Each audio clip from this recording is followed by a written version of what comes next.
असताना आशीर्वाद घ्यायचा त्या शाबरी कवित्वासाठी त्या भवानी मातेच्या देवळात मच्छिंद्रनाथ जाऊन बसले.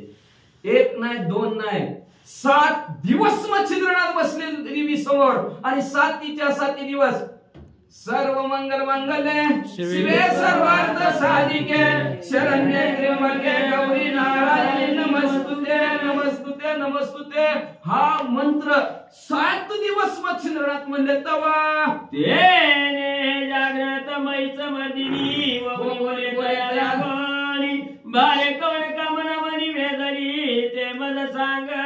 7 दिवस अनुष्ठान केलं. आपलं 9 दिवस असतं. 8 दिवस केलं अनुष्ठान आणि तसं स्तवन केलं. पण आपलं 9 दिवसात एकदा बी म्हणत नाही. म्हणणार काहीतरी आई राजा उद उद म्हणते. उद उद मन सदा येत नाही. उदय उदय म्हणावं लागतं त्याला. पण उद उद त्याच्यामुळे भ्रंश होतं. शब्दाचा भ्रंश झाला की वेगळंच काहीतरी घडतं. पुन्हा म्हणतात असं कसं काय झालं. त्याला नियम असतो कुठलाही. असं स्तवन 7 दिवस आणि 7 रात्र असणाऱ्या देवी समोर मच्छिंद्रनाथाने केलं. तेव्हा कुठं देवी जागी झाली. जागी नसती काय देवी. जागीच असती पण मच्छिंद्रनाथाला बोलायला जागी झाली आणि जागृत देवी झाली आणि मच्छिंद्रनाथाला म्हणू लागली मच्छिंद्रनाथा तुम्ही माझ्या कशासाठी स्तवन करता. मला असणार तुमच्या काय तुम्हाला पाहिजे सांगा लवकर. यारो म्हणे जग जगनी शावरी विद्याचे कवित्व कामनी वेद परिवार लागोनी उपाय काही मदत सांग. जगताची जननी आधी माया आधी शक्ती आहे तुम्ही म्हणजे असणारे मूळ पेटावत म्हणजे आई साहेब जगाच्या कल्याणासाठी आणि जगावर उपकार म्हणून शाबरी नावचं कवित्व करणार आहे मी आणि त्या कवित्वासाठी म्हणजे तुमचा आशीर्वाद पाहिजे आई साहेब. तेवढा आशीर्वाद द्या. उपरी बोले चंडिका भवानी पूर्णता पावचीच कळ कामनी मग त्या सिद्धाचा हात धरोडी मातंड पर्वती पैन्य. आई साहेब तुमचा आशीर्वाद पाहिजे. सर्व देवतांचा आशीर्वाद पाहिजे. काय उपाय असला तर सांगा. तुम्हाला काय माहिती असलं तर. आई साहेब म्हणजे बरं हळदी कुंकू टाका सांगतो म्हणजे उपाय म्हणजे असणार. त्या सिद्ध मच्छिंद्रनाथाच्या हाताला धरलं देवीनं. मार्तंड नावचा पर्वत होता आणि मार्तंड नावच्या पर्वतावर मच्छिंद्रनाथाला नेलं. ते नागवृक्ष चिंत्य थोराई तरुण ये तो सिद्धीचे मायराय दृश्य दृश्य केले पर महातरुण दशे. नागपत्र अस्वस्थाचं झाड होतं. भलं मोठं असणारं झाड होतं. ती झाड मध्ये साधं सुद्धा झाड नव्हतं. महासिद्धीचं माहेरघर होतं. माहेरघर कळलं ना. माहेर आनंद असतो सगळं सगळं तिथं प्राप्त वस्तू होत असतात. तिथं सिद्धी प्राप्त होत होत्या. 8 महासिद्धीचं माहेरघर होतं ते झाड म्हणजे असणार. आणि ते झाड मध्ये कधी दिसायचं आणि कधी दिसत नव्हतं. आता पुण्यवाणी गेला तर दिसत असेल पापी गेला तर दिसत नसेल असं दृश्य अदृश्य असणार ते झाड होतं. आणि त्या झाडाच्या जवळ देवीनं नेलं. ते करणी बीजी हवनाय तर केलं दृश्य म्हणाय तो कनक वर्ण दैदिप्यमान निज दृष्टी देखील. आणि तो म्हणला असणारा भला मोठं झाड मार्तंड पर्वतावर दिसणाच की मच्छिंद्रनाथाला. जयाच्या द्वारी सोन्याचा पिंपळ अंगे आईशे बळ रेडामध्ये. एक जण गेला कशाचं लाकडाचं हिरवं पानाचं पिंपळाचं झाड आहे म्हणजे असणार. त्याला दृष्टी लागते. ज्ञानमय दृष्टी लागते. तो प्रसंग घडला का त्या माऊलीच्या जीवनामध्ये असणार. देव एक जण म्हणत होता नाही नाही नाही ही साधं पिंपळाचं झाड आहे म्हणजे असणार. कुठं सोन्याचं आहे म्हणतात. पांडुरंग परमात्म्याने त्याला दाखवायसाठी सोन्याचा पिंपळ करून दाखवला होता. आणि तशा प्रकारचं म्हणजे हे झाड दिसत नव्हतं. बीज मंत्र त्या झाडासमोर देवी समोर मच्छिंद्रनाथाने देवीने म्हणले गेले. म्हणल्याबरोबर ती भलं मोठं झाड म्हणजे असणार. सोन्याची त्याला पानं सोन्याच्या फांद्या ती झाड मच्छिंद्रनाथाला दिसू लागलं. त्या तरुच्या चाकोपाती दैवते विराजती मग नामाभिधानी सकळ भगवती दैवतांची झाडाच्या प्रत्येक फांदीवर म्हणजे असणारे देव बसलेले होते. आणि देवीने मच्छिंद्रनाथाला सांगायला गेलं ह्या फांदीवर कोण आहे. दैवते धुरंधर भावर्ण वीरा मूर्तिमंता सती तरुवर नरसिकाळिका महिचा तुला मोहम्मद झोटिंग वीर सर्व असणारे दैवत ह्या असणाऱ्या फांदीवर आहेत. बघा बघा मच्छिंद्रनाथ म्हणजे असणार ह्या असणाऱ्या फांदीवर धुरंधर 52 वीर आहेत म्हणजे. त्याच्यानंतर ह्या फांदीवर मूर्तिमंत असणार म्हणले अवयवासहित म्हणजे असणारा महिषासुर आहे इकडं कधी कधी वे म्हणले इकडे नरसिंह आहे म्हणजे इकडे मोहम्मद आहे म्हणून आपल्याला झुटिंग आहे वेताळे मारुती अयोध्यादीचा श्री कोदंड पाणी रामे हरियाणा विद्येत दोन मूर्ती मानत त्या पलीकडच्या फांदीवर म्हणजे वेताळ बुवा आहेत तिकडून पलीकड बसलं तर म्हणजे असणाऱ्या हनुमंतराय आहेत पलीकडच्या फांदीवर म्हणजे असणाऱ्या अखिल कोटी ब्रह्मांडाचे नायक प्रभू रामचंद्र बसलेले जलदेवता सती नवकुमारी धनदानंदनामयी विमला मंगळा ज्ञान प्राप्ती व लक्ष्मी आदी विख्यात त्याच्यानंतर बघा पलीकडच्या फांदीवर म्हणजे 7 आसरा आपण त्याला ज्याला म्हणतो ती 7 आसरा सुद्धा तिथे कुमारी धनदानंद विमला मंगला अशा प्रकारची लक्ष्मी आणि विख्यात अशा ह्या 7 अप्सरा तिथं बसलेल्या परिचंडाच्या मुंडा लंडा मंडा महालंडा अप्सरा दानोनी षटमी तंडा तरुभारी अशा प्रकारचे असणारे जोगिनी बसलेले आहेत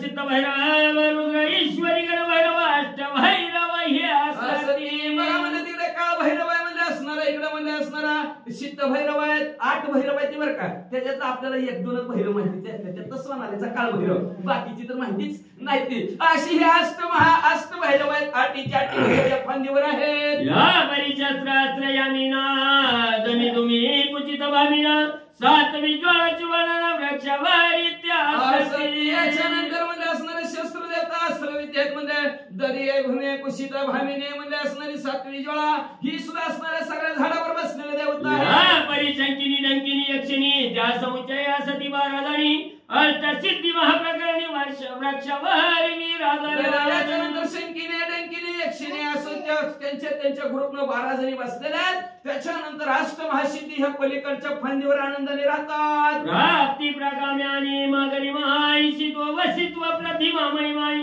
एवांच्या सिद्धी नाम तरुवारी प्रकामानी मागरी माईशित्व वसित्व प्रतिमा महिमाय अशा ह्या अष्टमहासिद्धीची नाव आहेत ही अष्टमहासिद्धी तिथं बसलेल्या आहेत अष्टसिद्धी समवेत 52 वीर सकळ दैवत तया करुच्याच्या व्यक्त करणी या वैचर्या म्हणजे हे अष्टमहासिद्धी आहेत म्हणजे मच्छिंद्रनाथा हे अष्टमहासिद्धीच्या म्हणजे ह्या फांद्यावर निवांत बसलेले आहेत चंद्राची पाहिले तर बाई ती पाहती न बोलती काही यावर अंबिका करी काही निवेदनी नाथा हो अशी सगळं टकामका ती देवता मच्छिंद्रनाथाकडे बघत्या मच्छिंद्रनाथ त्यांच्याकडे बघत्या देवी त्यांच्याकडे बघती पण कुठला कशाला राव काय कोणी कशाकडे बघा ना चेचीवर बघत्या महाराज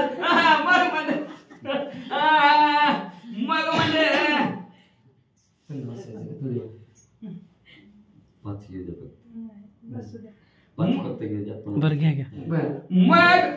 मग म्हणजे कुणी कुणाला बोलानाच की आहे का नाही कुणी कुणाला बोलानाच म्हणजे तेवढ्यात म्हणजे आदी शक्ती अंबिका काय बोलायला लागल्या बारे चमुक पर्वत ताणी ब्रह्मगिरीच्या निकट वासनी अंजन पर्वत तयाशी मणी नदी कचित आहे बाय मग मच्छिंद्रनाथाला बोलवायला सुरुवात केली देवीनं म्हणजे असणारा अंजनी पर्वत आहे जिथं हनुमंतरायाचा जन्म झाला बरं का किष्किंधा नगर कर्नाटक त्या कर्नाटकमध्ये असणारं ठिकाण आहे आणि तिथं अंजनी नावचा पर्वत आहे त्या अंजनी जवळच्या पर्वताच्या ठिकाणी दक्षिणवरी सरिता जात ते काठी महाकाळी दैवतोय स्थानिया सती जाणते भगवती ते नमाव्या तुम्ही काय करा म्हणजे त्या अंजनी पर्वताच्या दक्षिण दिशेने अशी एक नदी वाहती म्हणजे असणार आणि त्या नदीच्या ओघाने तुम्ही असणार असं तीर्थयात्रा करत जावं आणि तिथं पुढे गेला की एक म्हणजे असणारी महाकाली तिकडची कलकत्त्यावाली तीन इकडेच आहे म्हणजे कर्नाटक मध्ये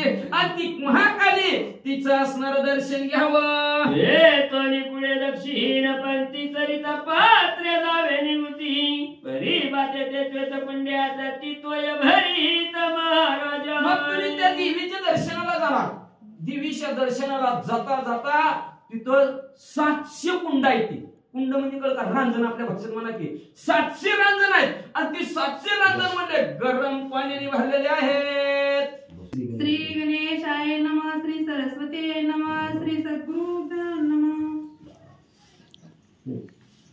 तरी शुक्ल वेद कळवून हाती एक एक सोडावी कुंडा प्रती ऐशी कुंडे कशती हस्तिपद समान आहेत मग सांगितलं तिथं म्हणजे असणार आहे 100 म्हणजे 100 कुंड आहे आणि ती 100 कुंड काय करायची, पाण्याने भरलेली आहे ती, गरम पाण्याने भरलेली आहे ती.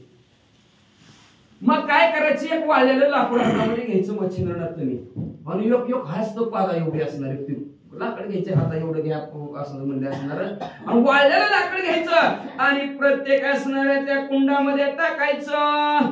परीत तुके पूजन कोरडे वेली, सकाळ सरल्या परत पाऊली, पाहत यावे ती वल्ली, सकाळ कुंडा माझाई. मग असे 100 कुंड ठेवलेले आहेत, 100 लाकडाचे तुकडे घ्यायचे. जाताना प्रत्येक कुंडामध्ये ते वाळलेलं लाकूड टाकत जायचं, आणि महागारी येताना कुठल्या लाकडाला पालवी फुटली ती बघायचं.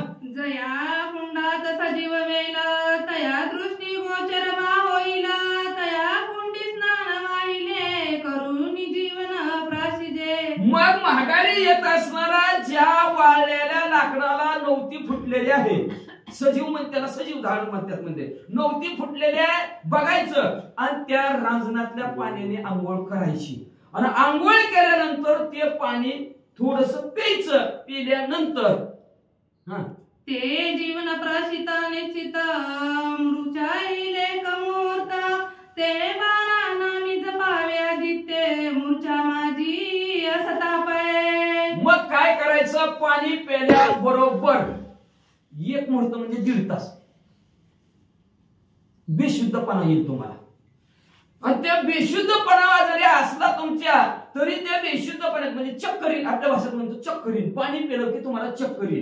पण चक्कर जरी आली, दवाखाना टाकायचं नाही म्हणजे तुम्ही काय करायचं, ओम सूर्यदेवाय नमो, ओम भास्कराय नमो, ओम प्रभाकराय नमो, असं 12 सूर्यदेवाची नाव आहे ती 12 सूर्यदेवाची नामस्मरण करायचं. मग प्रत्यक्ष होईल तमांतक, मुळी घ्यावा तो हस्तक, पुढे काच कुंपिका, भरून उदक, येते यावे महाराजा.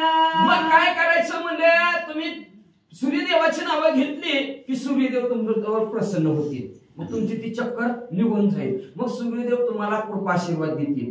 मग काय करायचं, ती जी काय रांगणात पाणी होतं वेल झालेले, तीच पाणी पुन्हा असणारा घ्यायचं आणि घेऊन मग 12 नामी करून सिंचनी, तरुण नावातया जीवनी, तेव्हा देवते प्रसन्न होऊनी, वरदान तुते देतील बा. मग म्हणजे ते पाणी घ्यायचं आणि झाडाच्या बुडाला यायचं, आणि सूर्यदेवाची 12 नामस्मरण करत करत त्या झाडाच्या बुडाला ती पाणी घालायचं.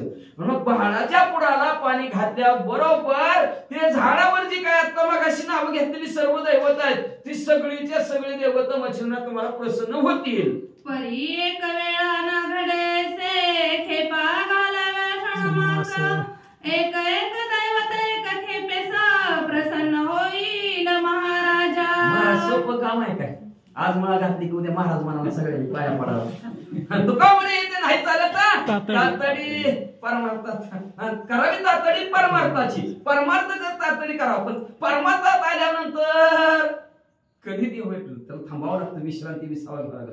महाराज म्हणजे 1 दिवसात होणार नाही, तुम्हाला म्हणजे असं ही 100 रांजण आहे, ती 100 रांजण्यासाठी 6 महिने हातपट धरावं लागते. 6 महिने बघा चेष्टा का, रोज 6 त्या वाळलेल्या लाकडाचं 100 तुकडं गोळा करायचं, प्रत्येक रांगणात टाकायचं, महागाने घ्यायचं, ती रांगणाचा तुकडा कुठला आहे बघायचं, कुठला तुकडा त्याला नवती फुटली ती बघायचं, ते असणारं पाणी घ्यायचं, थोडस त्याने आंघोळ करायची, प्यायचं, प्यायल्यावर चक्कर येणार, चक्कर आले की सूर्यदेवाची 12 नावं घ्यायची, मग चक्कर जाणार, पुन्हा ती पाणी घ्यायचं आणि त्या झाडाच्या बुडाला वतायचं, नागपत्र अस्वस्थ झाडाला, आणि मग एकदा वतलं की 1 देव प्रसन्न. किती देवाची नावं सांगितले तुम्हाला, अशी ऐका, ध्यानात असतं एखादं तरी बरं झालं. तेवढे म्हणजे एका खेपाला 1 देव तुम्हाला प्रसन्न होईल. वाचा. ऐसे सांगुनी माय भगवती, गेली आपुले स्नाना प्रती, हे रूपावला अंजन पर्वती, सरिता पात्री ओघाते. अशा प्रकारचं देवीने सांगितलं, आणि देवी आपापल्या जागेवर जाऊन बसल्या. अंबिका भवानी माता जाऊन बसल्या. इकडं मच्छिंद्रनाथ म्हणले त्या अंजनी पर्वताचा मार्ग धरला, देवीने जसं सांगितलं तसं करायला निघाले. काळी महाकाळी देवतास नमुनी निघाला, करी कळवणी शुक्ल वेला, लगेच असणाऱ्या त्या अंजनी पर्वताच्या जवळ गेलेला आहे. कालिका मातेचं मंदिर बघितलं गेलं. कालिका मातेचं दर्शन घेतलं आणि दर्शन घेऊन ती कुंड सांगितली, ती रांजण सांगितलं. कुठं आहेत 100 रांजण. त्या 100 रांजणाच्या जवळ जाता जाता आधीच जाता ती 100 असणारा लाकडाचे तुकडा हातात घेतला आणि रांजणाच्या जवळ मच्छिंद्रनाथ गेले. असोय कशात कुंड पाहुनी तुतिक्यात शुक्ल वेल स्थापुनी पुन्हा पाय परतुनी सकळ कुंडा माझा. बघा 100 रांजण होतं. 100 रांजणात एक लाकडाचा तुकडा टाकला आणि पूर्वत महाभारत मच्छिंद्रनाथ फिरायला लागले. कुठल्या रांजणात वेलला नव्हती फुटली बघू लागले. तो आदित्य नामे कुंडी तीर्म ते वेल पाय साचुकार तो दृष्टी पडेल परवाकार स्नान देते सारी. आता जी देवता आली का पहिलं तिथं आंघोळ करायला आपलं नाव टाकते का नाही बघा. कुठं कोण गेलं का नाही नवीन ठिकाणी आपलं नाव टाकते ती. आणि तो बाबा आम्ही कवा तरी इथं आहे का नाव टाकून येते ती. तसं 100 कुंडावर 100 देवांची नावं होती. त्याच्यातलं सूर्यदेवाच्या नावचं एक असणारं कुंड होतं आणि त्या रांजणामधल्या वाळलेल्या लाकडाला नव्हती फुटलेली मच्छिंद्रनाथाला दिसल्याबरोबर त्या पाण्याने असणाऱ्या मच्छिंद्रनाथाने आंघोळ केली. स्नान झाली उदक पान होताची व्यापिले अतिमूर्छना परी द्वादशनामी मंत्र साधना सोडिले नाही तयार. मग लगेच असणाऱ्या त्या पाण्याने आंघोळ केली. आंघोळ केल्यानंतर पाणी रांजणातलं पिलं की भिंगायला सुरुवात मच्छिंद्रनाथाला झाली. भिंगायला लागलं तरी ओम सूर्यदेवाय नमो, ओम भास्कराय नमो, ओम प्रभाकराय नमो, ओम मार्तंडाय नमो अशी सूर्यदेवाची, ओम रवे नमो अशी सूर्यदेवाची नावं घ्यायला सुरुवात. नाम चुकलेच नाही. परी मूर्छा ओढावली अति तुंबळ शरीर झाले अति विकळ स्वेद नेत्र गेला निळा देह सोडून तयासा. मग काय झालं? चक्कर महाभयंकर आली. सुटायला तयार नाही मच्छिंद्रनाथाची म्हणजे असणारी ती चक्कर. शरीर असणार लटलट कापायला लागलं मच्छिंद्रनाथाचं. घाम फुटला मच्छिंद्रनाथाला. म्हणजे असणारा ध्येय आता असणारा ध्यातला प्राण जातो की काय अशा अवस्था त्या चक्कर न होऊ लागली. ब्रह्मांडातून अंत ज्योती ती द्वेदोपायांती तरी आदित्य नावे जाणवती जपा लागी नित्य करिता. आपल्या अंतर्ज्योता या हृदयाच्या ठिकाणची अंतर्ज्योत आता जाणार आणि ब्रह्मांडात जिथून आली तिथं समरस होणार असं मच्छिंद्रनाथाला वाटू लागलं. आता मरतोय, आता मी काय जिवंत राहत नाही. मग ह्याला बोलवा त्याला बोलवा नाही. नाम चालूच जप मरेपर्यंत चालू होता. का तर लाचावणे म्हणा लागले शिकुडींची विन सोडी आयशे झाले स्वार्थ श्रीराम देराम. त्या सूर्यदेवाची 12च्या 12 नावाचा जप करत होते. जसे जागृती घडून येत त्याची स्वप्नी जीव भोगिता त्यांचे न्याय उरला येत जीव जपी अर्कतो. जीवानी जपायला सुरुवात केली. कशाला? सूर्यदेवाला. कसं जप करतात उदाहरण देऊन ग्रंथकर्त्यांनी सांगितलं. जसं जागृत अवस्थेत आपल्याला जसं जागृत आपण आता जागा असलो आणि दिवसा म्हणायचं आपलं जाग बरं का दिवसा आणि दिवसा आपण जे चित भोकंपट्टी करतो लय चांगला होता, लय असा होता, लय तसा होता. झोपल्यावर त्याचं ध्यान येते का नाही? जी दिवसा भोगतो ती रात्रीला स्वप्नात आल्याशिवाय राहतच नाही. स्वप्नात झोपेत सुद्धा त्याला भोगतो. फक्त आपल्या भाषेत त्याला दुसरं नाव आहे. ऊस नाही लागलं विकरू आहे का नाही? उसलतंय का नाही? दिवसा खेळलेला ह्याला धर त्याला पर म्हणलं की ती रातच्याला बरोबर उसलतो. तसं वेळ लागलेलं असतं पण आपलं नसतं. आपलं सारखं विचार डोकं बदलतं म्हणून मग आपण उसलत नव्हतं. लेकरं बरोबर उसलते. लय ध्यान करून खेळलेली असते ती. ध्यान देऊन खेळलेली असते ती. मग जसं लेकरं असणार झोपल्यानंतर जसं वसंत रातच्याला बोलतो स्वप्नात तसं दिसतं तशा प्रकारे मच्छिंद्रनाथाची अवस्था झालेली आहे. मरपर्यंत मरायला टेकल्यात तरी सूर्यदेवाचं नाव मुखामध्ये आहे. श्री गणेशाय नमः, श्री पांडुरंगाय नमः, श्री प्रभु रामचंद्राय नमः. आईशे संकट गळता थोर खाली उतरला प्रभाकर कृपेत परसोनी नैनी कर सावध केला महाराज. अशा पद्धतीने कथेचं अनुसंधान आहे. मच्छिंद्रनाथांची अशा प्रकारची तप आहे. एवढा सायास केलेला आहे आणि एवढ्या सायासामध्ये एवढ्या प्रयत्नानंतर ना सूर्य महाराज प्रसन्न झाले, आकाशामधून खाली उतरले आणि मस्तकावरती हात ठेवला. मग कामनेचा पुरवणी येत मस्तकी ठेविला वरदास्त मने बारे येवदिला पावसी ने तू. आणि लगेच सूर्यदेव खाली उतरले, मच्छिंद्रनाथाच्या मस्तकावरती कृपेचा हस्त ठेवला आणि जी मनामध्ये इच्छा आहे, जी इच्छा धरून ही जेवढं सायास केलेलं आहे ती सगळं तुम्हाला प्राप्त होईल असं महाराज आईशे बोलून आदित्य गेला त्याने काच कुपी भरोणी वैला पुन्हा मार्तंड पर्वती आला येऊनी नवी अस्वस्थ. आणि अशा पद्धतीने सूर्यदेवाने आशीर्वाद दिला, तिथून निघून गेले. पुन्हा असणारी काच कुपिका काचची असणारी विहीर ती भरून वाहिली. तिथून पुन्हा माघारी निघाले मार्तंड पर्वतावरती. ते असणाऱ्या पिंपळाच्या झाडापाशी पुन्हा मच्छिंद्रनाथ आले. आदित्य नामे करोनी चिंतनाधिक ते झालं प्रसन्न मने महाराज काय कामना निवेदी माझ आता. आणि तिथं गेल्यानंतर ना पिंपळाच्या झाडाखाली गेली. तिथं असणारा पुन्हा सूर्यदेवाचं चिंतन केलं. चिंतन केल्याबरोबर प्रसन्न झाले.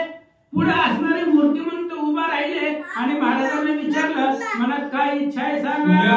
मने कवित्व करीना दया साय तू होऊन मंत्र विद्या तव नामाने फळस येतो महाराजा. सूर्यदेवाने विचारल्याबरोबर मच्छिंद्रनाथांनी सांगितलं शाबरी कवित्व करायचंय. जी काही शाबरी विद्या आहे तर ते असणारे विद्या कवित्व मला निर्माण करायचंय. त्याच्यासाठी असणारी बुद्धी पाहिजे, त्याच्यासाठी ज्ञान पाहिजे आणि ते ज्ञान तुम्ही द्यावा असं सूर्य महाराजांना मच्छिंद्रनाथ मनोनी तप भंजन मंत्र विद्या साध्य करून बांधला गेला जललोचन मंत्र शक्ती कार्यार्थ. आणि अशा पद्धतीने मच्छिंद्रनाथांनी बोलल्याबरोबर लगेच सूर्यदेवाने सांगितलं जसं मनामध्ये इच्छा आहे ती सगळी पूर्ण होईल. ऐसा सप्तमास धारा करून देवतासी करून घेतले प्रसन्न मग शाबरी विद्येचा ग्रंथ निर्मून बंगाल देशी चालता झाला. अशा प्रकारे 7 महिने धारा केली. त्यांनी 7 महिने अथक प्रयत्न केलेला आहे मच्छिंद्रनाथांनी. त्याच्यामुळे त्यांना ते सगळे असणाऱ्या सूर्य महाराजांची कृपा झाली. त्यांनी आशीर्वाद दिला आणि त्या आशीर्वादाच्या बळावरती ज्ञान प्राप्त झालं आणि त्याच्यामुळे त्यांनी शाबरी कवित्व निर्माण केलं आणि तिथून बंगाल देशाकडे निघाले. गोरक्ष कथा वदला आहे किमिया ग्रंथ तेथे किमयाची स्थाने सर्वता सांगतील वायत. आणि असं म्हणली अशा पद्धतीने ही जी मच्छिंद्रनाथांना सूर्य महाराज प्रसन्न झाले आणि त्यांनी एवढ्या सायास करून 6-7 महिने येरझारा करून सूर्यदेवाकडून जी वरदहस्त मिळवून घेतला आणि त्याच्यावरती त्यांनी शाबरी विद्येचं कवित्व केलं. ही गोरक्ष महाराजांनी त्यांच्या किमयागार ग्रंथामध्ये लिहिलेलं आहे असं महाराज सांगतात. परिप्रथम अवगण करणे ते मानवा ते नये घडवून ते अवतारी असती परिपूर्ण म्हणून घडले तयासी. आणि ही एवढं असणारं सायास आहे. अवघड केलंय मच्छिंद्रनाथांनी. प्रथम किती प्रयत्न केले आपण ऐकलंय. महाराजांनी सांगितलं किती सायास त्यांना करावा लागला. हे आपल्यासारख्याला जमत नाही. आपण असं करायचं आपल्याला येतच नाही. आपल्याला ते जमत नाही. ते त्यांना जमलं. का जमलं? ते अवतारिक आहे. अवतारिक असल्यामुळे त्यांना ते जमले. मच्छिंद्रनाथ तो कैलासवासी गोरक्ष तो क्षीरसागर विलासी उद्धाराया विश्वजनासी मृत्यूलोकासी अवतरले वाढवावया गुरुचे महिमाना स्वशिष्य झाला लक्ष्मी रमणा नाना परीची उदास स्थाने मच्छिंद्र कारणे शोधित. ही भगवंताचे अवतार आहे. मच्छिंद्रनाथ म्हणजे महादेवाचे अवतार आहे आणि गोरक्षनाथ म्हणजे भगवान श्री विष्णू आहे. संत लीलामृत मधली ओवी ती सकाळीच वाचली होती. आणि त्याच्यामुळे त्यांना जमतंय. ते अवतारिक आहेत. ते साक्षात भगवंताचे अवतार आहे म्हणून त्यांना ते करणं सोपं झालं. बाकी आपल्यासारख्याला ते जमत नाही असं महाराज सांगतात. परी सांगावया सोमुखे गोरक्षे वदला हे कथन त्या ग्रंथाचा आश्रय पाहून नवई योगी वर्णिले ग्रंथी. आणि ग्रंथकर्ते धोंडी मालूसूद सांगतायत तुम्हाला सांगण्याचं एकच कारण आहे, हे जे काय ग्रंथ मी निर्माण केलेला आहे, हे नवनाथ भक्तिसार ग्रंथ मी तयार केलेला आहे, ते किमयागार ग्रंथावरनं केलेला आहे. आणि किमयागार ग्रंथ गोरक्षनाथांनी लिहिलेला आहे स्वतःच्या मुखाने. गोरक्षनाथांनी ते किमयागार ग्रंथामध्ये नवईनाथाचं वर्णन केलेलं आहे आणि त्या ग्रंथाच्या आधारे मी तुमच्या पुढे सांगतो. असा ग्रंथ तया ग्रंथात वसन ठेवावा सर्वथा संशय आलिया किमया गिरिगंता विलोकावे विचक्षणी. म्हणून धोंडी मालूसूद सांगतायत श्रोते यांना, आहो श्रोते हो भाविक जना, सोडून द्या की निंदा वचना, विश्वास परस्वार होऊन मोक्ष मुक्काम करा की. अहो निंदा करू नका, दोष देऊ नका. जर तुम्हाला काय वाटलं वेगळं लिहिलंय काय, जर मनामध्ये शंका आली तर गोरक्षनाथांनी किमयागार ग्रंथ केलेला आहे आणि त्या ग्रंथामध्ये तुम्ही पहा असं महाराज सांगतात. वेगळे काही कथन येत नाही जी घडून म्हणून सकळ संशय सांडून ग्रंथ श्रवणी स्वीकारा. म्हणून मुळा वेगळं लिहिलं नाही, जसं ते किमयागार ग्रंथाचा आश्रय घेऊन मी लिहिलेला आहे. त्या ग्रंथामध्ये पाहून मी ग्रंथ केलेला आहे, त्याच्यामुळे त्याच्या पेक्षा वेगळं मी काही सुद्धा लिहिलेलं नाही. म्हणून सगळं असणारा संशय सोडून द्या, विश्वास ठेवा आणि विश्वास ठेवून ही ग्रंथाचं जे काही लिहिलेलं आहे ते चरित्र ऐका, स्वीकार करा असं महाराज सांगतात. या परिबळेची चालवोनी दोष निंदोनी धोका मोडील हारोस विकल्प पंथी मिरविता जगास पावेल वंश बुडी तो. म्हणून अगोदर सांगितलंय निंदा करू नका, दोष ठेवू नका. पण एखादा असतो धार्मिक ग्रंथांना, साधू संतांची निंदा करतो, ग्रंथांना नाव ठेवतो, असं जर केलं तर तो असणारा नरकामध्ये जातो. विकल्प पंथाला जर तो गेला तर त्याचे असणारी वंशबुडी होईल, त्याच्या वंशामध्ये संतती होणार नाही, त्याचं वंश खंडून जाईल असं महाराज सांगतात. गवानी जाईल नरके पडेल सप्त जन्म आणि जन्मोजन्मी शरीरे करून जय रोग भोगील तो. या ग्रंथाला नाव ठेवल्यानंतर ना त्याची वाणी झडून जाईल, 7 जन्म तो नरकामध्ये राहील. म्हणून ग्रंथाला नाव ठेवू नका कुठल्याच. सगळंच तुकाराम महाराजांनी सांगितलं, संतांची पायी हा माझा विश्वास आणि सगळे ग्रंथ संतांनी लिहिले आहे, त्यामुळे त्यांच्या बोलण्यावरती विश्वास ठेवा. कुठल्याही ग्रंथाला नाव ठेवू नका आणि जो नाव ठेवील त्याची असणारी जीवा झडून जाईल, तो 7 जन्मपर्यंत नरकामध्ये राहील आणि शरीराला त्याचा क्षयरोग होईल असं महाराज सांगतात. त्रित उद्देशी मचिंद्र गेला बंगाल देशी तेथे फिरत फिरत तीर्थवासी समुद्री पातळा. असं म्हणले. अशा पद्धतीने आता मचिंद्रनाथांना सगळे दैवत प्रसन्न झाली.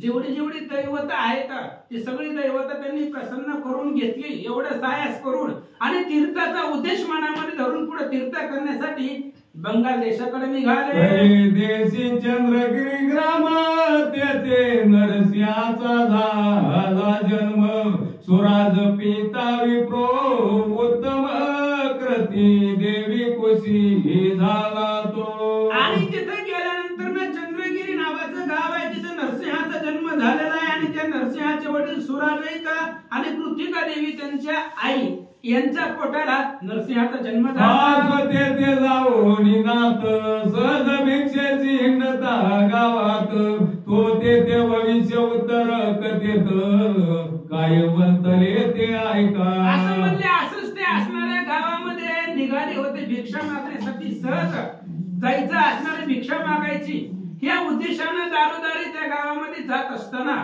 पुढचं भविष्य जाणून तिथे काय घडलं ऐका.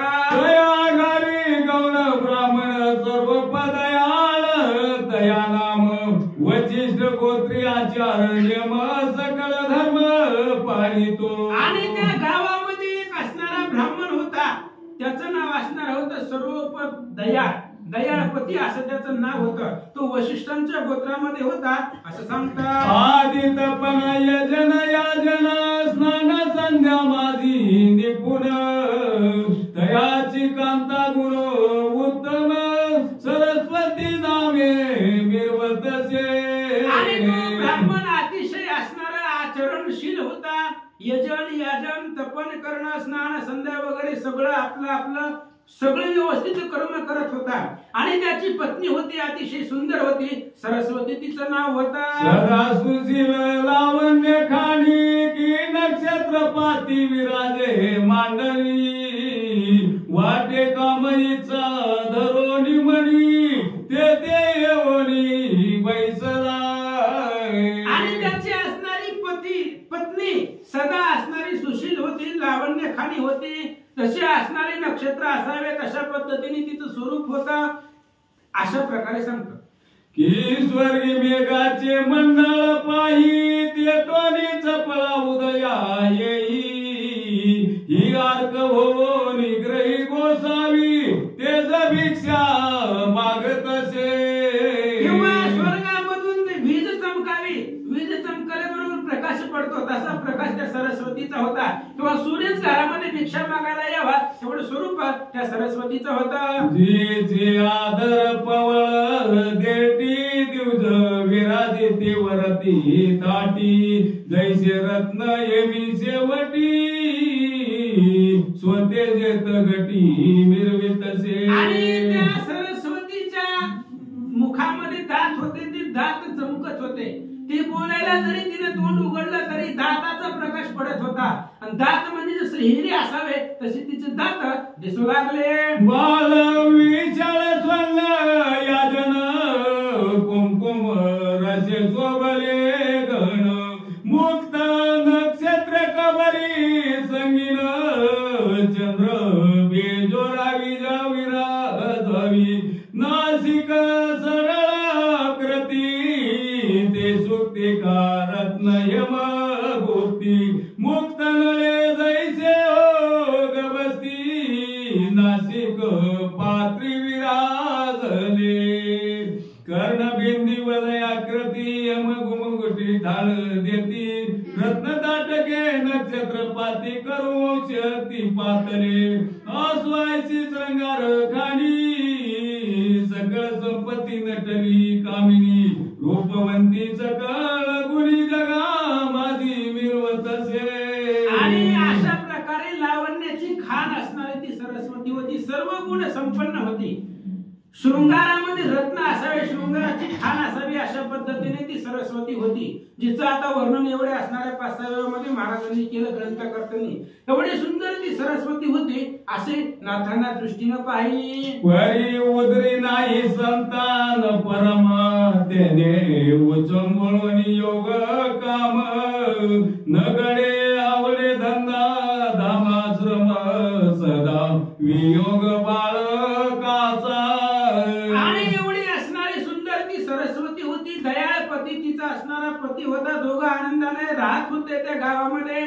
पण पोटाला संतान नव्हतं, त्या सरस्वतीला मुलगा नव्हता. कुठल्याच प्रकारचं संतान नसल्यामुळं कामधंद्यामध्ये घरामध्ये तिचं लक्ष लागत नव्हतं. सदुदित दुःखी राहत होते. देव देवा रे उपाय अनेक, करीती झाली कामना अधिक, पर्यार्थ कोटे उदयदायक, स्वप्न माझी आतळेना. मग तिनं पुत्र संततीसाठी नाना प्रयत्न केले. या देवाला जा, त्या देवाला जा, देवधर्म केले, नवसायास केलं, सगळं केलं, जेवढं करता येईल तेवढं केलं.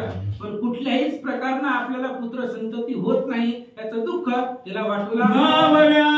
वसन मात्र विकळ मिरविती निराश गात्र, शून्य धामी चित्त पवित्र नांदोई नांदतसे. आणि कुठल्याही प्रकारचं आसन वसन चांगली कपडे हे काही तिला आवडत नव्हतं.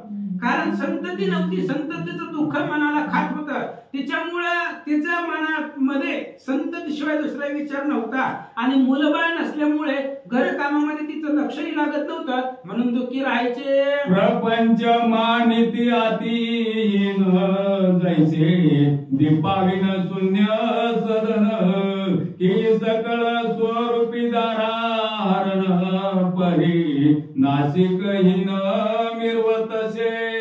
आणि प्रपंच संसार, ते असणाऱ्या प्रपंच संसारामध्ये तिचं सतत ती शून्य मानत होती, त्याला तिला आवडतच नव्हतं. तसं घर असावं, त्या घरामध्ये दिवा नसावा, दिव्या व्यतिरिक्त अंधारयुक्त घर असावं, किंवा सुंदर स्त्री असावी पण तिला नाक नसावं. जसं त्या स्त्रीला शोभा येत नाही तसं त्यांच्या संसाराला वज्राव परी गिरे गोमाट परी वस्तीच दिसे तळपट ते पाहता दानवी पिष्ट कांडिती आयसे वाटते की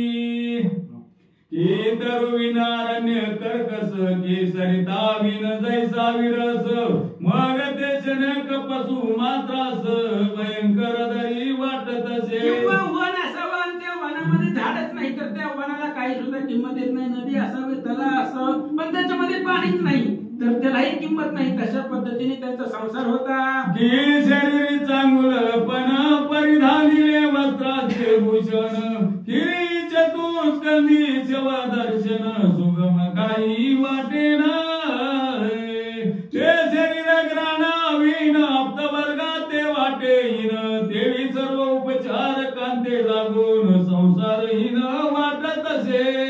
शरीर सुंदर आहे, अतिशय लावण्य आहे पण नाक नाही, तशा पद्धतीने त्या शरीराला शोभा येत नाही.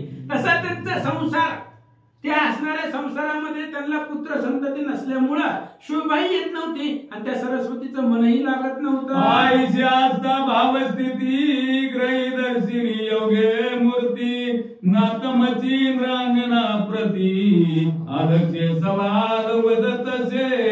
आणि अशी स्थिती त्या सरस्वतीची होती, पुत्र संततीचं दुःख तिच्या मनामध्ये होते. अशी उदास स्थिती असताना अचानक दरवाजामध्ये योग मूर्ती म्हणजे मच्छिंद्रनाथ गेले आणि अलक निरंजन ते कांतेने पावनी त्या चरणी वाटली स्वकबरिते आणून शीघ्र वस्त्र आसनाते विराजविला महाराज. आणि दरवाजामधून हाक मारली, अलख अशा प्रकारचा आवाज आला. तिनं त्या नाथांना आतमध्ये आणलं, बसायला आसन दिला, आसनावरती नाथांना बसवलं. आपण बैसोनी नाथा निकट सांगे वियोग कौलाट हृदय भरोनी नेत्र पाट क्लेशांबू आले. आणि मच्छिंद्रनाथांच्या जवळ ती सरस्वती बसलेली होती आणि तिच्या चेहऱ्यावरचा भाव होता की डोळ्यामध्ये असणारे दुःख वाहत होते, शरीर सगळं तिचं मुख कोमेजून गेलेलं होतं. अशी भावस्थिती, असं दर्शन, असं तिचा चेहरा नाथांनी पाहिला. माने महाराजा नाथ नाथा तुम्ही सर्व गुणी विद्येची जाणता तरी मम हृदयी स्वकसरिता नासला वातसे. आणि त्या सरस्वतीनं मच्छिंद्रनाथांना बोलायला सुरुवात केली. म्हणजे महाराज तुम्ही योगी आहात, तुम्हाला सगळं कळतं, कुणाच्या मनात काय सगळं तुमच्या लक्षामध्ये, तर तुम्ही ज्ञानाची मूर्ती आहात. मग माझ्या मनामध्ये काय आहे, माझ्या अंतःकरणामध्ये कशाचं दुःख आहे तुम्हाला सुद्धा माहिती आहे, असं ते बोलते. म्हणे तरी याते उपाव काही सांग म्हणून लागते पायी पुन्हा परशोनी मौली प्रवाही कवन शब्द वाढवी तसे. आणि मग विचारलं, माझ्या मनामधलं तुम्हाला कळते तर त्याच्यावरती उपाय सांगा. माझ्या मनामध्ये पुत्र संततीचं दुःख आहे आणि त्याच्यावरती काहीतरी उपाय सांगा की मला असणारी संतती झाली पाहिजे. म्हणून पुन्हा पायावरती डोकं ठेवलं. पुढे ठेवणी विचारन पुन्हा कवळी मोये चरण आणि नेत्र घनाची वृष्टी जीवन पदमयी ते सिंचित से. आणि घरामध्ये गेली, भिक्षेचं जे अन्न होतं ते अन्न आणलं. मच्छिंद्रनाथ मच्छिंद्रनाथाच्या पुढे ठेवलं, पुन्हा पायावरती डोकं ठेवलं आणि डोळ्याच्या पाण्यामधून त्यांच्या चरणावरती अभिषेक केला. मच्छिंद्र चित्त सरिते मोह सराटे अपार भरोते शब्द तोय वगमिवत होत सुख सरितेसी. आणि तिचं असणारं डोळ्यामधलं पाणी पाहिलं, आपल्या पायाला अभिषेक घातलेला तिनं डोळ्यातल्या पाण्यानं. तिचं मुखचंद्र पाहिला गेला, कोमेजलेला आहे मच्छिंद्रनाथांनी आणि त्यांना तिच्याबद्दल भाव निर्माण झाला. काय बोलतात? हो सात्विक क्लेशवंत किमर्थ कामना चित्त ते मज वदकी चित्तार्थ सकळ मुक्ती लायशील हो. आणि लगेच मच्छिंद्रनाथांनी त्या सरस्वतीला विचारलं, तुझ्या मनामध्ये काही कामना आहे मला बोलून दाखव, आणि जे मनामध्ये इच्छा आहे ते सगळे पूर्ण करतो किंवा ते पूर्ण होईल असं हाय शब्द वर्ग उगमाय कोणी बोले दिवजो रामाय मले महाराजा योग द्रुमा संतती नाही वंशाते. अशा पद्धतीने मच्छिंद्रनाथांनी विचारलं तुला काय पाहिजे, मनामध्ये तुझ्या काय आहे असं विचारल्याबरोबर तिने सांगितलं. ब्राह्मणाची पत्नी सरस्वती बोलू लागली, म्हणले महाराज पोटाला संतान नाही. देणे वियोग कधीरांगर झगट करीतो अति तीव्र तेने करोनिया चित्त शरीर दाये पावे महाराज. आणि त्याच्यामुळे मला एवढं दुःख झालेलं आहे की असणारा अग्नीनं अंग कापावं किंवा अग्नी अंगाला स्पर्श करावा तसं असणारं माझं अंग शरीर पोळतंय त्या तीव्र अग्नीच्या. तशा पद्धतीचं दुःख मला झालेलं आहे, फक्त पोटाला संतती नाही असं ती चित्त शक्ती कदा नवसे धैर्य पाटी दुःख गोंधळी स्वर्गपाती नृत्य करी कवळोनी. म्हणून महाराज एवढं दुःख माझ्या मनामध्ये सदोदित असतंय, त्याच्यामुळे मला धैर्यच मिळत नाही. मनामध्ये चित्ताला क्लेश झालेला आहे, दुःख झालेलं आहे आणि दुःख असल्यामुळं मला असणारा संसार करायचं सुद्धा धैर्य प्राप्त होत नाही. सदोदित संततीचं दुःख मनाला लागलं. पाय धैर्य त्यात स्वामिनी हो निदयाळ शोकांनी ते विजवावे. सरस्वतीने सांगितलं महाराज ही शोकरूपी अग्नी धैर्यरूपी पाणी विझवण्याचा प्रयत्न करतोय, तर तुम्ही माझ्यावरती कृपा करा आणि तुम्ही तुमच्या कृपेने जी काही शोक अग्नी आहे तो शोक अग्नी विझवून टाका असं ती बोललं. वदता वाग्व भगवती प्रेमा उदेला नाथ चित्ती मग आदित्य नामे मंत्र विभूती महाशक्ती निर्मित से. आणि असं त्या सरस्वतीनं बोलल्याबरोबर तिची असणारी कृपा तिच्याबद्दलची दया महाराजांना आली.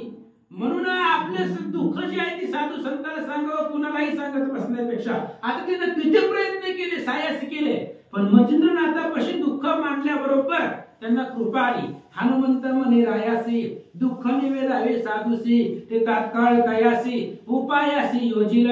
म्हणून दुःख साधू संतांना सांगावं आणि मच्छिंद्रनाथाला तिची दया आली. लगेच आदित्य नावानं सूर्य असणारा सूर्यमंत्र म्हटला आणि विभूती तिच्या कपाळाला लावले. माता करी भस्म चिमुटी तेथे वीर्य करी राटी मग ते भस्म तपोजेटी ती हाती ओपितसे. मच्छिंद्रनाथाने डोळ्यामध्ये हात घातला आणि भस्म काढलं. त्या भस्मावरती सूर्यदेवाचा मंत्र म्हटला आणि सूर्यदेवाचा असणारा वीर्य त्या भस्मामध्ये प्रगट झालं आणि ते भस्म त्या सरस्वतीच्या हातामध्ये महाराजांनी दिलं. मायवो सुमाननी हे भस्मची मोठी करी कवळोनी घेई सेवी आपुले छेडी निजी माझी जननी. मच्छिंद्रनाथांनी सांगितलं आई साहेब ही भस्माची मुठी घ्या आणि ही भस्माची मुठी रात्रीच्याला जेवण झाल्यानंतर झोपताना हिचं सेवन करा, खावा ही असणारी भस्माची मुठी प्राशन करा. अशा प्रकारे मच्छिंद्रनाथ सांगतात. मनशील भस्म नोये पूर्ण गवस्ती जो हरी नारायण उदो ये कीर्ती प्रभा मिरवोनी त्रि जगती मोक्ष मांदू सामीर वेलो. अरे भस्म नाही तर असणारा प्रत्यक्ष सूर्यदेवा संतती येणार आहे तुझ्या पोटाला तो म्हणजे सर्वसामान्य नाही, हरी नारायणाचा अवतार आहे तो आणि विष्णूचा अवतार आहे असं सांगू लागले. कामना नवरी भस्मासनी म्याई पुढील भविष्य जाणोनी चिदभवनी वदमिनी. म्हणून तू मनामध्ये कुठल्याही प्रकारची असणारी कामना आणू नको. भस्म ही कसं प्राशन करावं, कसं खावं अशी कामना विकल्प मनामध्ये आणू नको. आणि मी आता जे बोललोय माझ्या मुखामधून जी सरस्वतीनं बोलून दाखवलंय ते पुढचं भविष्य जाणून बोललो असं नाथ. या भस्माचा प्रताप स्थित तव उदर होईल बोधो सुत कयाती अनुग्रह देवोनी स्वस्त करी सरस ब्रह्मांडी.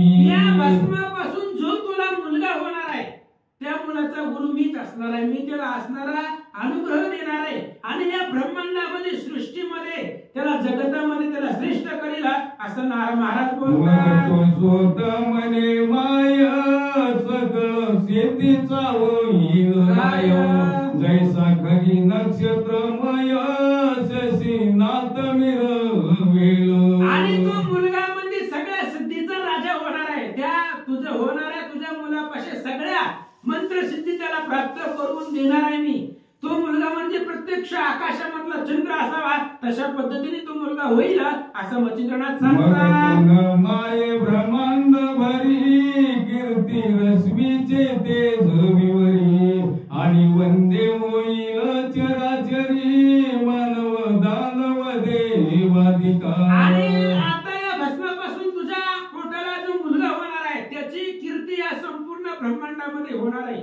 चराचराला तो वंदनीय होणार आहे. देव दानव मानव गण गंधर्व किन्नर यक्ष सगळ्यांना तो वंदनीय होईल असं महाराज सांगतात. माय संशय न धरिता बक्षी भस्म सांडून याचित ऐसे सांगून सकळ वार्ता नाथ उठे ते तो म्हणून मच्छिंद्रनाथांनी सरस्वतीला सांगितलं आई कुठल्याही प्रकारचा विकल्प मनामध्ये आणू नको. कुठलाच संशय न आणता ही भस्माची मुठी मी दिलेली आहे भस्म ते भस्म प्राशन कर तुला योग्य चांगला मुलगा पोटाला येईल. यावरी बोले सुभाननी की महाराज योग धामी तुम्ही केव्हा याल परतोनी सुत अनुग्रह द्यावया. आणि लगेच सरस्वतीने विचारलं म्हणले महाराज तुम्ही म्हणताय बरोबर आहे पण ही जी मुलगा मला होणार आहे त्या मुलाला अनुग्रह देईल तुम्ही माघारी किती दिवसानं याचाल. यावरी बोले शुभाननी की महाराज योगधामी तुम्ही भस्म सांडूनी चित्ता ऐसे सांगूनी सकळ वार्ता नाथ उठे ते तुनी. खालवर व्हायला लागलं. खालवर झाली. यावरी बोले तिथून पुढे वाचा. यावरी बोले ही इथं ठेवा बोट म्हणजे लक्षात येते. यावरी बोले शुभाननी की महाराज योगधामी तुम्ही केव्हा याल परतुनी तुतानुग्रह पावया. दोघांचं संभाषण चालू झालेलं आहे. सरस्वती मातेला भस्माची मुठी मच्छिंद्रनाथांनी दिली आणि सांगितलं झोपायच्या अगोदर भस्माची मुठी खा. म्हणजे बरं त्या भस्माची मुठीच्या द्वारावर त्या कृपा आशीर्वादाने तुला पुत्र होईल असा पुत्र होईल त्याचा त्रिलोक्यात झेंडा फडकला जाईल. व्यवस्थित खा. स्वतः मी येईल आणि त्याला अनुग्रह देईल सनात करील असं मच्छिंद्रनाथ म्हणले. म्हणल्याबरोबर ती सरस्वती ब्राह्मण म्हणजे महाराज तुम्ही म्हणता मी येईन अनुग्रह देईल. कधी येणार हो महाराज तुम्ही म्हणले कधी येणार महाराज मध्ये सांगतो ऐका. नाथ ऐकुनी बोले तिथे म्हणे केव सद्गुण सरिते पुन्हा येऊन देई उपदेशाते 12 वर्षा उपराती. नाथांनी सांगायला सुरुवात केली जशाच तसं उत्तर कधी येणार महाराज तुम्ही. नाथ महाराज म्हणू लागले मच्छिंद्रनाथ म्हणू लागले आई साहेब सद्गुण भरले सर्व गुणांनी संपन्न असणारे पुन्हा येणार आहे मी. पुन्हा येईन पण 12 वर्षांनीच येईन. मीच येईन बर का दुसरं कोणाला येऊ देणार नाही. मी येईन आणि 12 वर्षानंतर नक्की येईन आणि मुलाला अनुग्रह देईन. ऐसे वंदुनी शब्द सुडाळा निघता झाला हा. फिरते उद्देशी नाना स्थळ महिला लंगित असे रत्नासारखे गोड गोडी अमृत झाले फिके, अमृताला सुद्धा फिकं पडतील असे गोड शब्द मच्छिंद्रनाथाने सरस्वतीला मातेला बोलले. 12 वर्षानंतर मी येईल, बाळाला अनुग्रह देईल बोलले. नाथ महाराज तिथून उठले आणि पृथ्वी तलावरची तीर्थयात्रा करण्यासाठी निघाले. एरीकडे भस्माची मुठी सदृढ बांधून ठेवली गाठी, वा. हरुषणार आहे पोटी उचंबळूनी ताटली. इकडे म्हणजे आनंदाचे डोळे, आनंद तरंग. अतिशय आनंद झाला. भस्माची मुठी हातातच आणि शकून गाठ बांधली. काय गाठ बांधली? आता ही भस्म खाल्ला की माझी कुश पवित्र होणार, कुश पावन होणार, मी मुलाला जन्म देणार, माझ्या अंगात बाळ खेळणार. या आनंदाने म्हणजे इकडून तिकडून उड्या मारायला लागली. आनंदाने काय करू लागली? मग ती सवेची नितंबिनी जाऊनी बसली शेजारी. सदनी हा. तेथे 7-5 वज्रवासिनी उनी त्या काय सगळ्या एवढा आनंद झाला. आणि एवढ्या आनंदाच्या भरात काय झालंय? काय अंतरीचे वशे स्वभावे बाहेर निघे आणि आवरित परी आवरे ना. आवडत कधी कुणाला सांगेल, कधी कुणाला सांगेल असं वाटायला लागलं ना तिला. आता मला मुलबाळ होणार, आता मला मुलबाळ होणार. बस म्हणजे खाली एवढ्या आनंदात बाहेर निघली घराच्या. मग मंत्र कट्ट बांधलेला इथं दारात. कसं बांधलं काय? 4-5 जणी बसते. 4-5 जणी बाया आल्या, बसलेल्या बघितल्या आणि त्या बायामध्ये जाऊन ही सरस्वती आई साहेब बसल्या. ते त्या जाया शब्द हा, सहज बोलती. बोलती प्रपंच गोष्टी त्यातही जाये हर्षपोटी कथा सांगितल्या मुली. मग कसं बसल्यावर कुठल्या का देवाच्या गप्पा असतात होय? असते ते का परपंचातल्याच?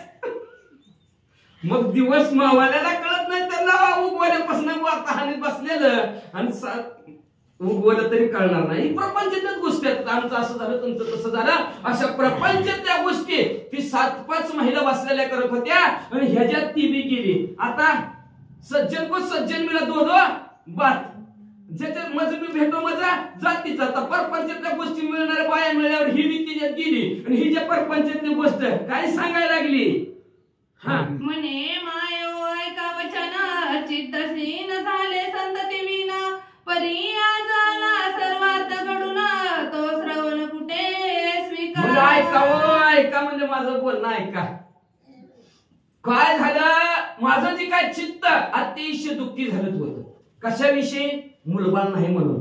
सारखं गुजरातला गेले, इकडे गेले, ह्याच्या देवाऱ्यावर गेले, त्याच्या देवाऱ्यावर गेले, जिथं नाही तिथं गेले. माणसं सांगितलं पत्त्यावर गेले, पण काय मिळ काय लागला नाही. पण काय सांगायचं म्हणले, आज माझं जे काय दुःख आहे ते दुःख संपणार आहे म्हणले. कसं संपणार आहे तुम्हाला सांगते, जरा लक्ष देऊन ऐका. एक अकस्मात माझ्या सदनी बुवाला कान फाडूनी कान फाडी केवळ तरणी माते दिसुनी आला तो. ऐका म्हणलं, काय सांगायचं तुम्हाला म्हणले. अचानक माझ्या घरी एक बुवा आला. त्या बुवाचं कान फाडलेलं होतं म्हणजे असणार. मुद्रिका त्याच्या कानामध्ये घातलेल्या होत्या म्हणजे असणार. मी त्याच्याकडे बघितलं तर जसं काय साक्षात सूर्यच माझ्या दारात अवतरला की काय, असं सूर्यासारखा तेजस्वी तो बुवा मला दिसला. मग म्या त्यासी स्तवनी भक्ती प्रसन्न केली चित्त भगवती. मग प्रसाद पुनी माझे हाती गमन करिता मग काय झालं? दारात उभारले माझ्या, मी बघितलं सूर्यासारखे आणि त्यांनी आवाज दिला, अलक निरंजन आदेश. असा आवाज टाकल्याबरोबर मी बाहेर आले, भिक्षा घेऊन आले. पण सूर्यासारखं तेजस्वी दिसले. मला वाटलं माझं त्याची माझी करीती हित सकळ. मला वाटलं माझं हित करणार बाबा आहेत म्हणून मी त्यांना अंतराळात टाकलं. आदराने त्यांची भक्ती केली, आदर तिथे केलं, सत्कार केला, एवढा केला की त्यांची असणारी चित्त भगवती प्रसन्न केली. चित्त भगवती पाहुण्याची जर प्रसन्न केले, काय पाहिजे? जेव्हा तुमचंच आहे सगळं, हे का? नाही तर पाणी बी नाही, चिया बी नाही म्हणलं की दुसऱ्याच्या घरी जाऊ, पण त्यांच्या घरांना नका मला. चित्त भगवती त्या महाराजांची मी प्रसन्न केली आणि त्या प्रसन्नतेच्या द्वारावर त्या महाराजांनी म्हणले असणार मला प्रसाद दिला. माझ्या हातात त्यांनी प्रसाद दिला आणि पुढे काय झालं ऐका. तरी तो प्रसाद भस्माची मुठी माते दिदली पुत्र वृष्टी परी सांगून गेला स्वयं मोठी भक्षण करी शयनात प्रसाद म्हणून मला भस्म चिमुटी दिली. प्रसाद म्हणून भस्म चिमुटी दिली म्हणले. आणि त्या भस्म चिमुटी तुम्ही काय करा म्हणजे सांगून गेलेत म्हणजे स्वतःच्या मुखाने त्यांनी सांगितलंय झोपायच्या वेळेस खा. म्हणजे तू जर ते झोपायच्या वेळेस भस्म चिमुटी खाल्ली तर तुला मुलगा होईल असं स्वतःच्या तोंडाने सांगून गेल्या. तरी मायो सांगा नीती हा. तेने वाढेल काय संतती एरी ऐकुनी ना मानिती तेने काय होईल गे. हात दाखवून अवलक्ष नाही काय गरज आहे काय सांगितलं ह्या आता एवढं करून करून दमली एवढं त्या मच्छिंद्रनाथाचं काय झालं बरं ऐकायला त्याला ऐकत नाहीत पण काय टोकत असे बोम कोणी नाही कधी कानी. शेवटी तुकाराम महाराज तर दमले शिव्या दिल्या शिंदळीची ऐकत नाही ती म्हणजे माणसं किती बी सांगा म्हणजे असणार आहे का नाही ऐकतच नाही ती. म्हणून हेंद्रे काय बने सांगू दे की ऐकल्याशिवाय राहत नाही ती रांग रांग तिकीट काढून. पण जिथं खरं आहे तिथं माणसं जर हात टेकतच नाही तर लवकर. आता ही ना आपलं गप बसावं का नाही गप बसली नाही विचारायला लागली होय व होत्या काय त्या बसमची बटीनं पोर आता ती आता खरं सांगते काय त्या बाया ती म्हणणार या या शेजारणीनं बरं नाही केलं ग दम खा म्हणजे बरं करते का नाही दम दम खा म्हणजे जरा म्हणजे असणार शेजारणीला असणार सांगितलं. शेजारणीनं काय म्हणतात माहिती का ती बाया 5-6 म्हणजे तसं होत असतं म्हणजे बसमची म्हणजे काय लेकर होत असते ती का अगे से सोंगे माईवरती किती एक देठ करू असती नाना कवटाळे करुणी दाविती जग भोंदिती जनेतनी. जननी ऐक म्हणले असणार सरस्वती माते जगात लय ठकडे बोवायत म्हणजे असणार. नेते ती सोडायला तिथं पॅन्टीला आग लागती म्हणून पुढे कुठं जाती पुन्हा कुठं जाते असे लय ठकवे बोंधू बाबा जगताच्या ठिकाणी आहेत म्हणजे असणारे. कशाला तो त्यांच्या नादी लागते म्हणजे असणाऱ्या ते नाना प्रकारचे किती एक लोकांना ठकवून देत म्हणजे अंगा लावल्या राखण करती करा पाप उग म्हणजे असणार भस्म रुद्राक्षाच्या टपुरे मला असं होईल तसं होईल म्हणायचं ठकवायचं मला व्हायचं आपण म्हणजे अशी लई फसवी गेली जगताच्या ठिकाणी कशाला नादी लागलीस. आणि दुसरा त्यात आहे अर्थ कान पाडे कवटाळे व्यक्त नाना परिचा विद्या बहुता तयापाशी असती ओ. दुसरं एक तुला सांगते गुंदबो असतात म्हणजे लय फसवी गेली त्यांच्याकडे आहे. दुसरं एक सांगते दुसरी बोलायला लागली ना पहिलीनं सांगते ती गुंदबो आहे फसवते ती तो दुसरीनं बोलायला सुरुवात केली आई वय म्हणजे असणार कसलं बुवा होती कोण फाडल्या त्यांच्या तर कशाला नादी लागली म्हणजे असणारे. ती कोण पाडी तर लय डेंजर असतात म्हणजे असणारे. त्यांच्यापाशी विद्या आहे विद्या नाना प्रकारची विद्या म्हणजे असणारे ती. आणि ती नाना प्रकारच्या विद्येने काय करतात ऐकायचंय का तुला काय ओ सांगू शुभगात्री कान फाडे कृत्रिम मंत्री जाये पाहुणी भोगी ती जाये पाहुणी शुभगात्री करीती कुत्री मंत्राने. कसली विद्या असती माहितीये का त्यांच्यावर त्या कान फाड्यापाशी तर लय डेंजर विद्या असती बाबा म्हणजे नाही. काय करतात माहिती का दिवस गावात भिक्षाम देही म्हणून फिरते ती म्हणले. आणि एखादी सुंदर स्त्री बघते ती म्हणले असणार. आणि मंत्राच्या जोरावर तिच्या ती दिसती स्त्री भस्माची मुठी काढते म्हणले मंत्र म्हणते भस्माची मुठी त्यांच्या अंगावर टाकते ती म्हणले. आणि त्या सुंदर स्त्रीला कुत्री करतात म्हणले. आणि कुत्री करून मग ते सवे घेऊनी हिंडती वस्ती क्षेत्र मेदिनी रात्री माझी कांता करुणी सुखशयनी. मंत्राच्या जोरावर म्हणजे त्या स्त्रीला कुत्री करतात म्हणजे दिवसभर आपल्या मागे फिरवते ती म्हणजे. आणि रात्रीच्याला परत मंत्राने कुत्रीची स्त्री करते ती सुखाचा उपभोग घेते ती. असली कान फाडे डेंजर कशाला नादी लागली अशी दुसरी बाई म्हणजे. आता तिसरी काय म्हणते तरी दिवसा कुत्री रात्री जाया करीती त्याशी जाण माया तू कोणी कडुनी भ्रमात दया पडली आहे सजननी. मग म्हणजे अशा प्रकारची त्यांची वागणूक आहे. तंत्रमंत्राच्या द्वारा म्हणजे असणार रात्री दिवसा कुत्री करतात रात्री त्याला स्त्री करतात. कुठून तुला सुचला काय किती देवरशी दुसरी काय नव्हती का मुली असणारे कशाला त्याच्या नादाला लागली त्याच्या भ्रमात पडले असं असणारे. तिसरी माई म्हणली परी हे अमासी दिसते उकट तू शुभानानी जाया ती बंकट पदरी बांधुनी घेतले कपटा यात बरवे दिसेना. आम्हाला तर काय खरं दिसणार बा कसं लय वंगाळ होणार बघा म्हणजे. आता हे मोठं म्हणजे वंगाळ होणार म्हणजे असणार काय खरं नाही म्हणजे. उगाचे हात दाखवून लक्ष म्हणले पदरात धोंडा पाडून घेतला म्हणले तू कशाला त्यांच्या नादी लागले त्या महाराजाच्या म्हणजे असणार आता बघ बाई बघ तुझं बघ बाबा आता तुझं कसं होणार आम्ही तर नुसतं बघणार म्हणजे वाट्यावर बसले तुझं उद्या घरात काय व्हायचं ती असं ती महिला म्हणू लागल्या असे बोल बोलता युवती भया व्याघ्राची झाली वस्ती मग ती परमा विटोनी चित्ती सदना प्रती आणि अशा प्रकारे स्त्रिया बोलल्या बरोबर कापडच भरले लटलट कापायला लागले भ्यायला लागले उगाच नादी लागले आता माझं कसं होणार काय होणार म्हणून घाबरत घाबरत त्या वट्ट्यावरनं उठली ना आपल्या घरी आली मग ती कळवणी भस्माची मुठीसी ती झाली गोट्यापाशी ते गोरज केरासी मिरविली से आणि घरात ऐकलं की त्यांचं ऐकले घरात गेली ती भस्माची मुठी घेतली उचलली गोटा होता गायीच्या शेणाचा मध्ये असणारा आणि त्या असणाऱ्या उकिरड्यात भस्माची मुठी दिली टाकून तया माझी भस्माची मुठी सांडी ती झाली ते गोरटी तया माझी हरिजेटी संचार करी मग तिला ती भस्माची मुठी घेतली आणि असणारी शेणात गायीच्या टाकून दिल्या आता बघा लय दिवसाचा कोंडरा खेळत असलं ते गरम गरम वाफ निघते त्याच्यात आणि त्या गरमाई भस्माची मुठी राहिली त्या शेणाच्या गरमाईनं तिथं जीवदशा यायला सुरुवात झाली तेवढ्यात हरी कवी दिसणारा असणाव नारायणातील दुसऱ्या नारायणाचा नंबर आला ते आहे हरी नारायण आणि त्या हरी नारायणाने म्हणले असणाऱ्या त्या उकिरड्यात त्या भस्मामध्ये प्रवेश केला जो नवनारायण कीर्ती ध्वज प्रत्यक्ष विष्णू तेज पुंज हरी असे नाम साजे कीर्ती रत्ना ज्याच्या असणाऱ्या कीर्तीचा झेंडा स्वर्गमूर्ती पाताळात फडकला जातो असा विष्णू परमात्माचा अंश असणारा हरी हरी नारायणाचा अवतार असणाऱ्या त्या हरीनं त्याच्यामध्ये प्रवेश केला योग सामर्थ्याने असो ऐसे दैवत राहटी करोनी जाती झाली गोरटी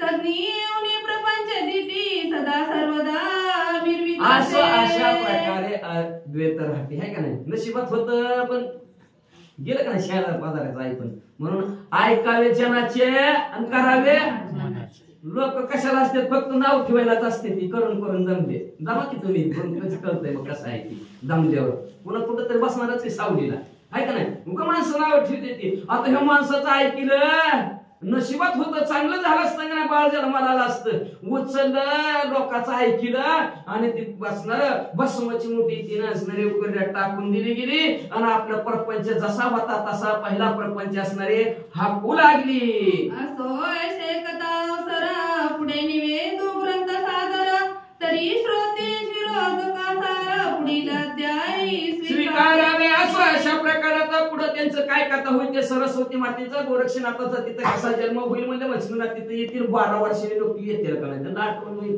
अवतारी पुरुष एक म्हणजे असणार ती येतील असणारे काय कथा घडत म्हणजे असणार कसं तिथं गोरक्षनाथाचा जन्म होईल म्हणजे असणार ती कथा अतिशय सुंदर गोड आहे शिर उदक आहे म्हणजे दुधाचा सागर आहे म्हणजे असणारा आणि त्या दुधाच्या सागरामध्ये असणारे श्रोते मंडळीने असणारी डुबकी घ्यावी म्हणजेच असणार ती कथा ऐकावी आणि ऐकून असणार आपलं कल्याण करून घ्यावं असं ग्रंथकर्ते म्हणतात भक्ती सागर हा कथात ग्रंथ सुप्तिका नवर रत्नयुक्त तुम्हा श्रोत्यांचे कर्ण ग्रीवित भूषणाते शृंगार हा भक्तिसार नावाचा असणारा जो काय ग्रंथ हा ग्रंथ म्हणजे असणारा मोत्याचा हार आहे म्हणजे असणार आणि तो हार म्हणजे असणाऱ्या ग्रंथकर्त्यांनी श्रोते मंडळींसाठीच निर्माण केला श्रोते मंडळींच्या गळ्यात घातल्यानंतर अतिशय शोभून दिसावा म्हणून असणारा हा ग्रंथ असणारा निर्माण केला असं ग्रंथकर्ते म्हणतात या परी निंदक खळ दुर्जन असो त्यांचे कांजी पान तयाचे निंदे वचन ऐकून सोडो नका शिरोमध्ये काय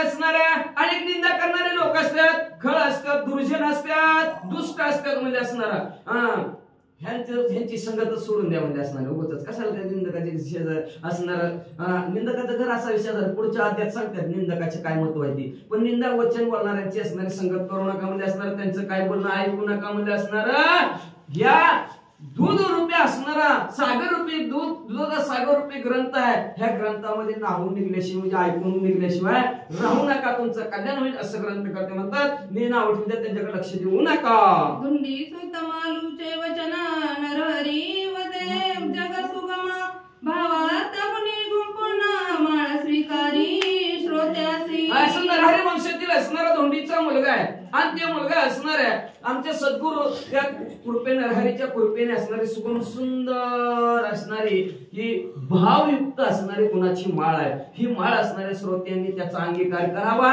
स्वीकार करावा आणि आपल्या गळ्यात असणारी शिवून ठेवावी. का तर भाव आणि विश्वास तिथंच असतं. देव असतो विश्वासाच्या ठाई सदोदित हरी. म्हणून भाव आणि विश्वास ठेवा आणि ही श्रोत्यांनी आनंदित राहावं, आपलं कल्याण करून घ्यावं असं ग्रंथकर्ते श्रोते मंडळीला म्हणतात. ते त्यांच्या सद्गुरूला शरण गेले. शरण जाऊन या त्याचं कथानक संपवितात. स्वस्ती श्री भक्ती कथा सार समस्त गोरक्ष काव्य किमयागार सदा परिसोत भाविक चतुर द्वितीयाध्याय गोड कृष्णार्पणमस्तु. शुभं भवन्तु. पुंडलिक वरद हरी विठ्ठल.